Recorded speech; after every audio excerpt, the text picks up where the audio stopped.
Ladies and gentlemen, I'm back. Welcome to your favorite cricket fan channel called Willow and Leather. This is Shravan joining you once more today. It's been a hot minute since we last caught up, but last few weeks have been a little crazy at home, and also the fact that I was so busy attending and watching all the major league cricket games that were happening right here in our backyard in Morrisville, in North Carolina. Absolutely amazing experience watching some of those games and watching some of those players in person as well. But I will make a separate video on that in the next few days. Right now MLC is starting its playoffs stage, but I thought I'll do like a one video kind of to summarize the whole tournament and my personal experience attending those matches and meeting some of the players as well. So stay tuned for that. That'll come in a few days time. But just wanted to do a quick video today talking about some of the big changes that have happened in the Indian team setup as they gear up to face Sri Lanka in a T20 and ODI series that's starting on the 27th of July. So lots of exciting things to talk about. So we will cover that absolutely. But for anyone who's watching this channel for the first time, thank you so much for tuning in. Basically, I try and focus on doing my analysis and previews and reviews of all good things that are happening in cricket around the world. Appreciate your support and appreciate you joining us here on this channel. Right, and before we get going, if folks notice my T-shirt. Just a reminder, Deadpool and Wolverine, the movie comes out this weekend as well. I'm really excited for it. We'll see how it goes. But I thought I'll sport the T-shirt at an appropriate time. All right, enough of chit-chat. Let's get going and talk about the big news, obviously, from the Indian cricket setup, which is the appointment of Gautam Gambhir as the head coach across all three formats for the Indian men's team. I think there was... in the lead up to the selection of the head coach over the last 2 months, Gautam Gambhir's name had started popping up, and it was just a matter of time before it became a formality. And it has been officially announced, obviously, and I think it's a smart selection given some of the options that were available. I think Gautam Gambhir, more recently over the last few years, has shown great man management skills and has brought out the best in a lot of the players and the teams that he's worked with. So I think it's a good appointment overall. As an individual, I think he brings a lot of tenacity, lot of grit, and a lot of determination himself, and we've seen that in his career as a player previously too. The kind of crucial roles that he's played and the fierceness with which he used to play. I think that's something that everyone remembers him fondly for, and I think that level of grit and determination will definitely be something that he'll be looking to take forward in this new coaching stint as well. But obviously, brings a lot to the table. More recently, over the last few years, has been the mentor previously for Lucknow Super Giants, and most recently this year, coming on board with the Kolkata Knight Riders as a mentor and taking them all the way to the title. So absolutely incredible performance from him to get the best out of that squad there.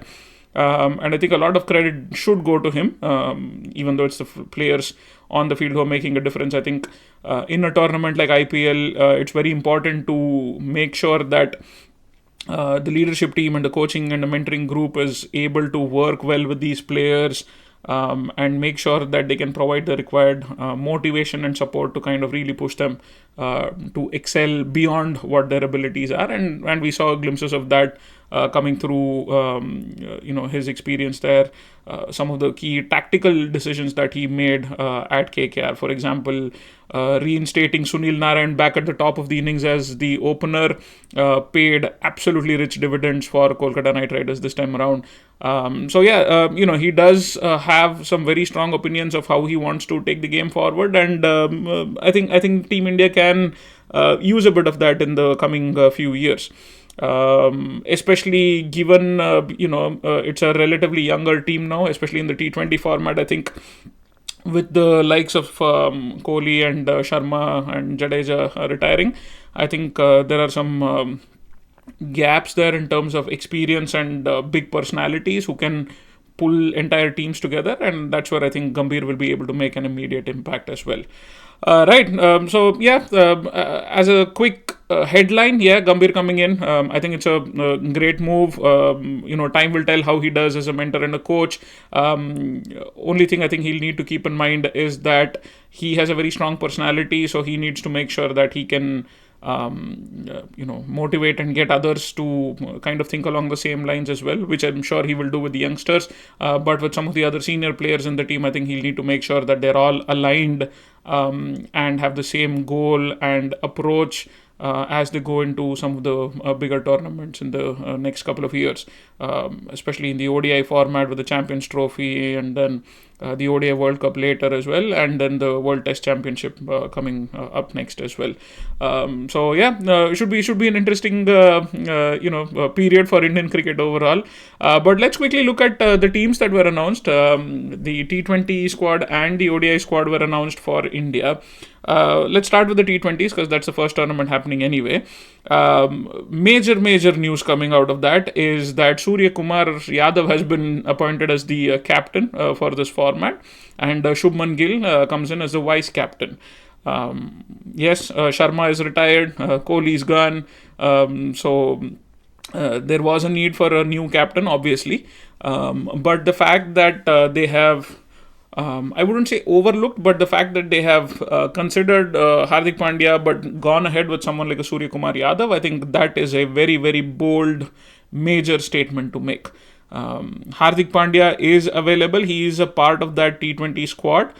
So it isn't like Pandya is missing out due to injury or is being rested or whatever. He's going to be playing, yet he's not going to be the captain or the vice captain. Now, Gambhir and Ajit Agarkar, who's the chief selector, did a press conference a couple of days ago talking about the reasoning behind this. And the main reason, obviously, that they indicated was that they wanted someone who would be constantly available and for whom fitness hasn't historically been an issue, which is why they were leaning towards Surya Kumar Yadav. Obviously, they did mention that they see leadership potential in Surya Kumar Yadav as well. That was the main reason that was quoted, at least. And I agree to some extent. Yes, Hardik Pandya is someone who's been prone to injuries over the last several years now. Unfortunately for him, hasn't really been able to get a good couple of years of consistent game time going back to back. So that, I think, has worked against him this time around. But we'll see. Surya Kumar is an exciting prospect, obviously, someone who comes across as a very relaxed and cool personality. Someone who can probably work well and partner well with Gautam Gambhir. So that remains to be seen. But I think it's a decision that they've made. It's a bold one. But I think if they have to make some drastic and bold moves, now is the time to do it. We're just coming off the back of a T20 World Cup victory. We have a couple of years now to, try a few things, identify those people and the right kind of roles and responsibilities for them. And I think trying Surya Kumar Yadav is not a bad option at this point of time. Hardik Pandya obviously still will be available in the team. As I mentioned, Shubman Gill will be the vice captain. Now this is going to be very interesting as well because he's the vice captain across both the T20 and the ODI teams. And I think Gambhir and Agarkar and the board in general kind of views Gill as an all-format player for India over the next several years, which is why they've entrusted him with that responsibility. Remains to be seen how he fares as a vice captain now, just in case Surya Kumar Yadav isn't available due to any kind of injury. We'll need to see how he does as a captain. We saw glimpses of what he did in the 5-match T20 series that just concluded against Zimbabwe. Did pretty well. Obviously, the team got off to a horrid start, losing their first game, but then came back incredibly well in the last 4 games to win the series 4-1. So he did show some resilience to make that comeback along with his team. So remains to be seen how he will fare longer term against some of the more tougher oppositions. His only other experience as a captain, known experience as a captain so far, has been with Gujarat Titans as their captain this time around, and unfortunately that season didn't really go well for him, neither as captain nor personally with the bat either. So that is something that we will have to keep a close eye on to see if the responsibility of leadership impacts his batting in any way. As long as he's vice captain, I think it might not necessarily affect him too much. But in the odd chance that the captain goes missing for a game or two due to any injuries, we'll need to keep an eye on how he does. And if he has to take that responsibility longer term, we'll need to see how well he can cope with that pressure. Right. Jasprit Bumrah being rested from this entire Sri Lankan tour. Rightfully so. The guy has poured in his heart and soul over the last several months over the IPL and the T20 World Cup. Deserves a break. So I think it's very, very well earned for him. And this gives a chance for some of the other youngsters to, put their hands up and will hopefully help the leadership team identify a pool of pace bowlers, fast bowlers that they would want in their ranks heading into the next couple of years. So we'll talk about the pace unit shortly. But Bumrah obviously is rested. Now, obviously, the biggest voids to fill in this T20 lineup will be the likes of Rohit Sharma and Virat Kohli. Big boots to fill. Now, after this World Cup with their retirement, it opens the doors for some of the youngsters to come in. Someone like Yashasvi Jaiswal, who was in that ODI World Cup squad but never got a look in in any of the games, unfortunately, will get a good run of games now as an opener, along with Shubman Gill as the other opener. Notable miss, obviously, is no Ruturaj Gaikwad in this series. Although he did play in that tour to Zimbabwe, he misses out in the T20 squad this time around. Probably because it's a fairly short tournament and they don't anticipate needing more than two openers to be available. So I think they just wanted to make sure that both Gill and Jaiswal get a good run of games and not really have that second thought of maybe trying out another opener after a couple of games or whatever. So I think they've kind of made it fairly clear that look, Jaiswal and Gill are our go-to opening options now in T20 cricket, which is fair enough because they had earned their selections in the T20 World Cup as well. Jaiswal was in the squad, Gill was in the travelling reserves, but now with the likes of both Sharma and Kohli leaving the team, it opens up the opportunity for these two. But I think somewhere down the line, Ruturaj Gaikwad will still be in the mix, in contention for some odd tournaments here and there, depending on how things pan out. He'll be disappointed, but I'm sure he will need to work harder domestically and in the IPL to really make a stronger case for himself as well. I'm sure he'll feel hard done by it, but it's the way the squad is set up. Unfortunately, you cannot have more than 15 players in the squad, so he's one of the few folks, deserving folks, who misses out, unfortunately. A couple of other names in. Rinku Singh is back in the squad. Again, one of those people who was unfortunate to miss out on the in being part of the main squad for the T20 World Cup, but all the great work that he's done over the last couple of years deserves to get a good run of games with India, and he makes his way into the team. Another person picked in the squad is Riyan Parag. Will be very interesting to see how he does. He makes his way into the squad on the back of a very strong IPL this year and a very strong domestic season before that as well. So he has earned his place in the squad, but remains to be seen how many opportunities he actually gets to be a part of the playing 11 and actually make an impact. Now, coming to the bowlers. Let's start with the spin department. Ravi Bishnoi is the only wrist spinner in the lineup. Kuldeep Yadav is not featuring. I'm not sure if it's rest or a strategic decision, but one way or the other, unfortunately, Kuldeep Yadav misses out, which is doesn't look like it's a rest for me because Kuldeep Yadav is a part of the ODI squad. So my suspicion is that they just want to give Ravi Bishnoi a good run of games again to see what he can produce in the T20 format and then go from there. So yeah, I think Kuldeep Yadav might be feeling a little hard done at this point, having put in a great performance in the T20 World Cup and not featuring in this particular series. But when it comes to the fast bowlers, we have Mohammad Siraj. That guy is an absolute machine. I can barely recollect an instance where he's opted out of a tournament or a series for rest, or even injured for that matter. Touchwood, hope he can continue staying fit. He's definitely been one of the most consistently fit fast bowlers that India has produced over a long period of time. So it's great to see him continuing to be a part of both formats, ODIs and T20s. Arshdeep Singh is the other bowler who's in there as well.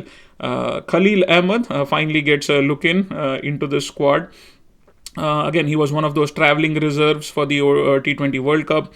Didn't get a look in, obviously, but now, hopefully he gets a decent run of games in the coming tour, and he can kind of establish himself as well.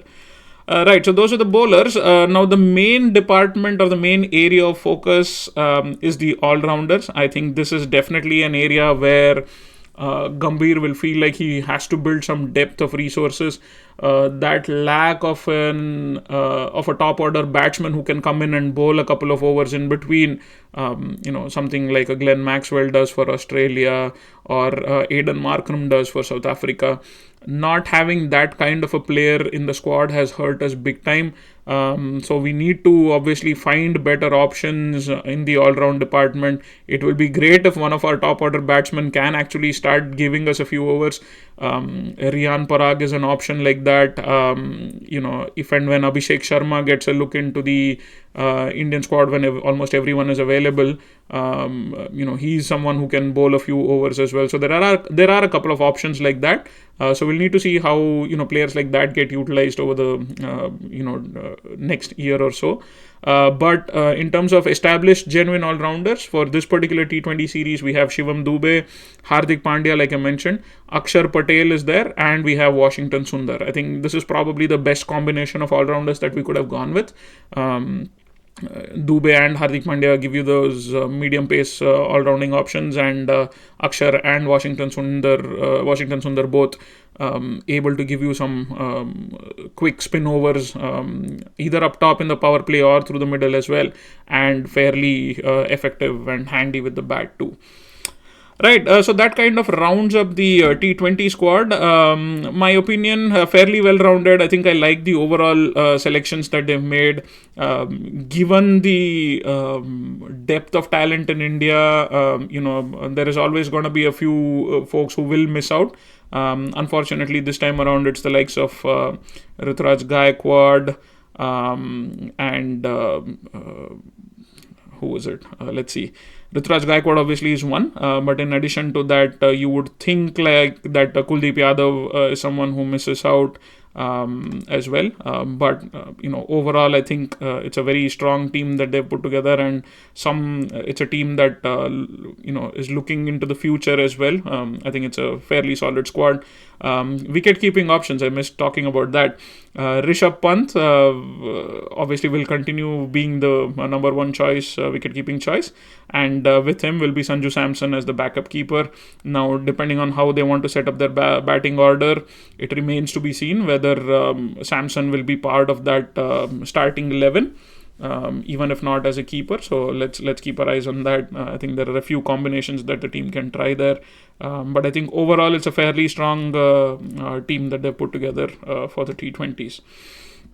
Now, coming to the ODI squad, this is where some of the old names return again. Rohit Sharma continues to be the captain. Shubman Gill has been appointed as the vice captain. I think he'll kind of continue being this vice captain across multiple formats going forward, so it'll be interesting to see how he does overall. Virat Kohli continues to be in that team as well.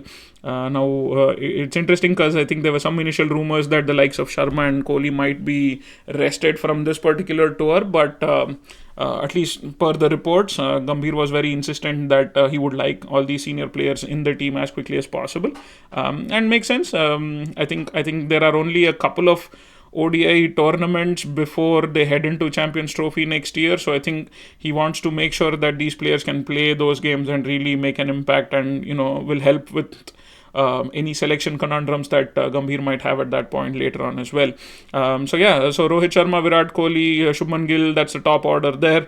Guys like Shreyas Iyer and KL Rahul are back in the mix. Shreyas Iyer again had a fantastic ODI World Cup last year. Played some absolutely wonderful innings. Didn't really have a great IPL, but then again, in the ODI format, I think he's done more than enough to justify a spot on the squad. Same thing with KL Rahul as well. I think KL Rahul played a few crucial innings in the ODI World Cup too, and I think he kind of walks back into the squad. I think the ODI squad looks fairly well settled, and with some of the senior players still available, I think they definitely want to leverage that experience and those skills and take that squad forward. Rishabh Pant makes his way back into the ODI squad. We absolutely dearly missed him in the ODI World Cup last year. I think he would have been an absolute X factor that could have pushed India over the line and given us that World Cup trophy. But unfortunately, he was recovering at that point still. But now he's back in the ODI mix as well. So great to see Rishabh Pant back across all formats too. The batting order overall is looking great. From an all-rounder standpoint, we have Shivam Dube, Akshar Patel and Washington Sundar. Now, interestingly here, Ravindra Jadeja has not been picked. So again, this kind of gives me an indication that they're probably banking on Akshar Patel, and I have absolutely no complaints with that. I think Akshar Patel has done more than enough to justify his selection ahead of Ravindra Jadeja. I think as a bowling option, Ravindra Jadeja has been fairly flat over the last couple of years. Don't get me wrong, I think he still can create a significant impact in the games. But Akshar Patel time and again has put his hand up and delivered some absolutely impactful performances with the ball as well, but more so with the bat. I think Jadeja's batting overall, I think his skill and form has taken a nosedive over the last couple of years, and I cannot recollect one single game-changing innings that he's played for the country in a long time now. But on the flip side, Akshar Patel is growing from strength to strength. We all saw what he did in the T20 World Cup as well, especially in the finals, coming in a little early in the lineup and then scoring some very, very impactful runs. And he's done that across different formats as well. So it's great to see Akshar Patel, being given the nod ahead of Ravindra Jadeja. So that kind of covers the all-rounders. And then with the bowlers, Khalil Ahmed, Arshdeep Singh and Mohammad Siraj continue to be the three main pacers, joined by Harshit Rana. So Harshit Rana gets a call-up to the Indian squad, which is great to see. Remains to be seen how many matches he might actually play. But if you want to be a backup, you preferably want to be a backup in the pace bowling department, because more often than not, it's the pacers who tend to suffer injuries and niggles and tend to miss a few games, or they might be rested in order to prevent some injuries as well. So Harshit Rana, I think, will be hoping to get at least a look in, and we'll see how he can perform. Kuldeep Yadav is the only frontline wrist spinner in the lineup. No Ravi Bishnoi in the ODI format, which makes sense. I think Kuldeep Yadav still has that skill and experience specifically in the ODI format, and I think makes total sense to me. ODI squad also looking very, very solid, very strong. Notable miss here would be Hardik Pandya. Again, I'm not sure if it's a strategic move, because he was part of that ODI World Cup team before hurting himself and not being able to play the remainder of that tournament last year. But I'm not sure if he's going to just play the T20 series and he's just been rested for this ODI series, or if he's kind of fallen back in the pecking order and Gambhir wants to try a few more names before going back to Hardik Pandya. So yeah, interesting combinations overall. Remains to be seen how the team does, but I'm very excited for this. It's a new phase for Indian cricket. A new era begins with Gautam Gambhir at the helm. Lot of things I think that he'll need to work through as a coach. And I think these first couple of tours or the series that he coaches the team, I think those will be the foundational blocks, building blocks on which he will want to continue building the team further. And this is definitely a long-term project for him. I think from the ODI format, it's a little bit more settled, but in the T20 format now, especially with the retirement of some of these established legends of the game, I think he will have his work cut out to make sure that he can find the right combination of players that he can take to the 2026 World Cup. Right, so that was my analysis of the Indian squad that has been put together for the tour of Sri Lanka. Exciting games coming up. Should be an interesting tour. Not necessarily because of the quality of the games itself, but I think just given the situation that the team is in right now with this whole transition happening, there'll be a lot of keen eyes looking at this tournament to see how the team starts performing. And like I said, hopefully these are like the first few building blocks that they can build upon to take the team to greater heights and bring us many more trophies in the coming years. All right, so that's a wrap up. Just a quick recap of other things happening in the world of cricket. The Women's Asia Cup is ongoing. The Indian women's team is doing absolutely fantastically well, absolutely bludgeoning every single team that has come in their way, and they have made their way into the semi-finals now. So it'll be great to see how they do. It's the usual suspects: India, Pakistan, Sri Lanka, and Bangladesh, who make the top four in that Asia Cup. So we'll see how the women's team does. I think with the introduction of WPL a couple of years ago, the quality of Indian women's cricket has gone up drastically. Now that they get an opportunity to share the dressing room and participate in trainings and chit chat with players from countries like England, Australia, South Africa, I think the women's players' mentality and mindset has completely changed, and you can see a very visible uptick in their skills as well. So it's a great platform that I think has improved women's cricket by leaps and bounds, and hopefully that will translate into a lot more success and trophies and championships for this women's team as well. Right. In other news, in England, the 100 tournament has started as well. Both the men's and women's tournaments have kicked off. There'll be a bunch of players from across the world playing. There'll be some Indian women playing in the 100 as well. So yeah, a lot of exciting games coming up. We'll look forward to that as well. And as I said earlier in my video, MLC Major League Cricket is at its final stage now. The playoffs have started. So it'll be interesting to see how that goes. As I mentioned, I will be doing a recap video of the whole tournament, and not just talking about the tournament itself, but I specifically want to cover what my experience was as a spectator who was able to go and attend these games in person, as a viewer, as a cricket enthusiast who wants to see cricket growing in the US, and also my experiences running into, meeting, chatting, and spending time with some of these big name players who are participating in this Major League Cricket tournament as well. So stay tuned for that. That video should come out in the next few days, hopefully. So I'll try and cover as much of the things that I want to in that particular video. But thank you so much, folks, for tuning in. Hopefully, India has a great start under Gautam Gambhir's leadership, and we can keep the ball rolling and keep that momentum from the T20 World Cup win. We can continue rolling it into other formats as well, and really hope that this group of players, this group of leaders can take India to the next level, where it's not just about dominating and consistently performing, but performing in those crunch key knockout games like they did in this last T20 World Cup as well. Right, that's the end of the video. Thank you so much, folks, for tuning in. This is Shravan with Willow and Leather. Don't forget to tune in for other videos as well. So like this video, share it with your friends and family, subscribe to the channel, and keep continuing to show your love and support. I'll catch you in the next one. Cheers.